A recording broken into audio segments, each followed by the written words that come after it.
சொந்தங்களே, அன்னீஸ் கிச்சனிலிருந்து உங்கள் சசிரேகா சுந்தர். இன்றைக்கி ரவையை வச்சு உப்புமா செஞ்சு காட்ட போகிறேன். இது சூப்பரான ரொம்ப ஆரோக்கியமான உணவு. பார்த்தீங்கன்னாக்கா இதில் கேரட் சேர்க்குறோம். நம்ம குழந்தைங்க ரொம்ப விரும்பி சாப்பிடுவாங்க. கலர்ஃபுல்லாகவும் இருக்கும். கேரட் சேர்க்கறதால குழந்தைங்களுக்கு ரொம்ப நல்லது. என்னென்ன பொருள்லாம் சேர்க்கலான்னு பார்க்கலாம் வாங்க.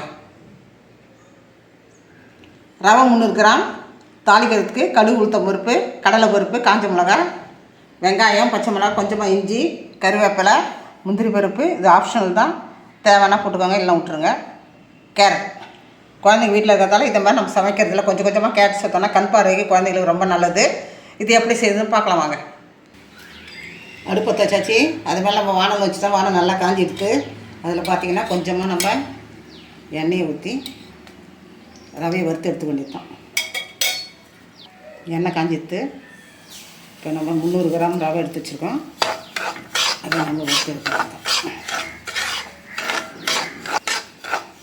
இது பார்த்திங்கனாக்கா வறுத்த ரவையாக இருந்தால் கூட நம்ம கொஞ்சமாக எண்ணெய் ஊற்றி வறுக்கும் போது சுவை கூடுதலாக தெரியும். பார்த்திங்கனாக்கா டேஸ்ட்டு நம்ம அதிகமாக வேணும்னா இந்த மாதிரி கொஞ்சமாக எண்ணெய் ஊற்றி, சமையல் எண்ணெய் ஊற்றி நம்ம வறுத்து எடுத்து வச்சு கொண்டிருக்கோம்.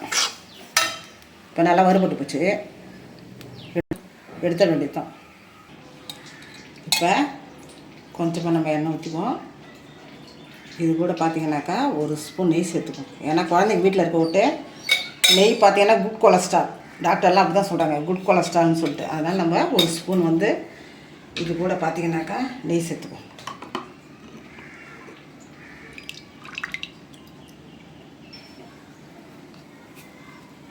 எண்ணெய் நல்லா காஞ்சிடுத்து. இப்போ பார்த்தீங்கன்னா கடுகு, உளுத்தம் பருப்பு, காஞ்ச மிளகாய், கலப்பு எல்லாத்தையும் ஒன்றா கொட்டிக்கலாம்.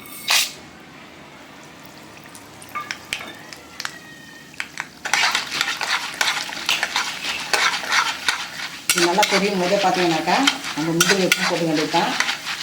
முந்திரி பருப்பு ஃபுட் கொலஸ்ட்ரால்னு சொல்கிறாங்க. அதனால் நம்ம வீட்டில் இருக்கிற பசங்க இருக்கிற போட்டு நெய், முந்திரி பருப்பு, கேரட்டு இதெல்லாம் சேர்த்து செய்யும் போது அது பார்த்திங்கன்னா ஆரோக்கியம் கூடுதலாக இருக்கும் குழந்தைங்களுக்கு. இது கூட நம்ம முந்திரி வச்சு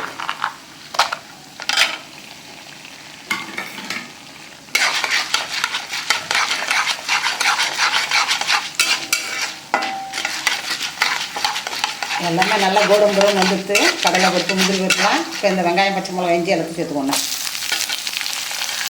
வெங்காயம், பச்சை மிளகா வதங்கும் போதே பார்த்தீங்கன்னா இந்த கேரட்டையும் சேர்த்து கூட வதக்கி விட்டு வேண்டியதுதான். கண்டிப்பாக நீங்கள் ரவை உப்புமா செய்யும் போது பசங்க வீட்டில் இருக்கும்போது கண்டிப்பாக நீங்கள் பார்த்தீங்கன்னாக்கா கேரட் கொஞ்சம் கொஞ்சமாக அது உங்களுக்கு சேர்த்துங்க. கண் பார்வைக்கு ரொம்ப நல்லது. அடிக்கடி கேரட்டை நம்ம சமையலில் சேர்க்கணும் குழந்தைங்களுக்கு. இப்போ நம்ம கருவேப்பிலை போடுறோம். இதெல்லாம் நல்லா வதங்கிடுது. இப்போ பார்த்தீங்கன்னா 300 ரவைக்கு நம்ம 600 கிராம் தண்ணி தான், மில்லிகிராம் தண்ணி தான் ஊற்றணும். நம்ம இப்போ 1க்கு 2 ஊற்றினா போதும், அவ்வளோதான்.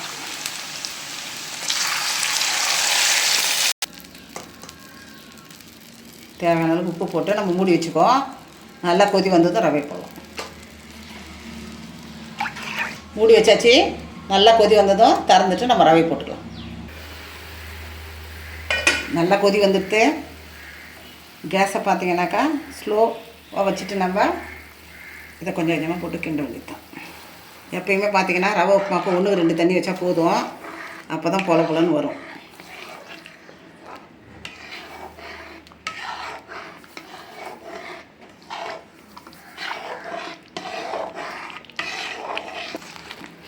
இப்போ பார்த்தீங்கன்னா உப்பு சரியாக இருக்கான்னு வாயில் போட்டு பார்த்துடணும். நீங்கள் உப்பு சரியாக இருக்கான்னு பார்த்துக்கிட்டு பத்தலாம் இப்போ போட்டுக்கணும். ஏன்னா தண்ணி சுண்டுறதுக்கு முன்னாடியே நம்ம உப்பு போட்டால் தான் அது கரைஞ்சி ஒரு லெவலுக்கு வரும். லோ ஃப்ளேமில் வச்சாச்சு. இப்போ மூடி போட்டு ஒரு 2-3 நிமிஷம் வச்சு திறந்து பார்க்கலாம்.